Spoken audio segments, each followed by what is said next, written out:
Kemudian di situ ada bagaimana pentingnya ketika kita dalam suasana Idul Fitri itu, ya kita tentu ada suasana ingin selalu memaafkan, ya. Nah, pentingnya memaafkan ini ya selalu apa? Dikuatkan bahwa setelah kita merayakan Idul Fitri, kita dianjurkan untuk apa? Untuk saling memaafkan, ya. Karena apa? Karena manusia tidak cukup hanya bertaubat kepada Allah Subhanahu wa taala.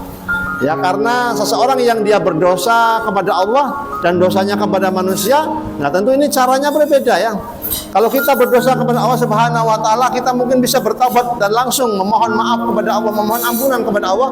Tetapi ketika kita berdosa kepada sesama manusia, maka apa yang terjadi? Maka kita harus bisa saling memaafkan, ya, yang satu dengan yang lainnya. Maka Idul Fitri itu adalah momen yang sangat tepat untuk kita bisa saling memaafkan.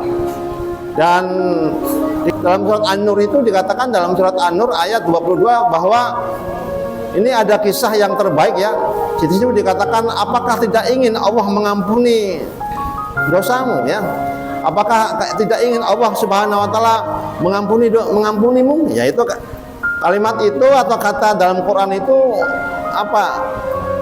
ini adalah asbabul nuzulnya itu ketika sahabat mulia Abu Bakar As-Siddiq dia mendengar, ya, salah satu kerabatnya itu merupakan orang yang menyebarkan fitnah ketika fitnah terjadi kepada istri Nabi, yaitu Ibunda Aisyah binti Abu Bakar, yang anaknya sendiri, ya.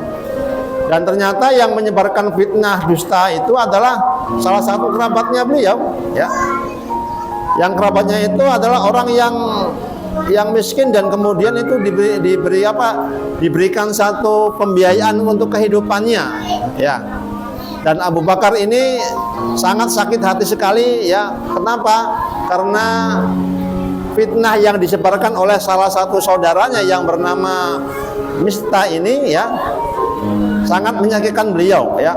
Maka terjadilah suatu reaksi, ya, kalimat yang bahwa Abu Bakar tidak akan mengampuni, tidak akan memaafkan, ya, saudaranya yang sudah yang sudah menyebarkan fitnah atas dasar istrinya Nabi atau kepada kepada anaknya, yaitu Ibunda Siti Aisyah binti Abu Bakar.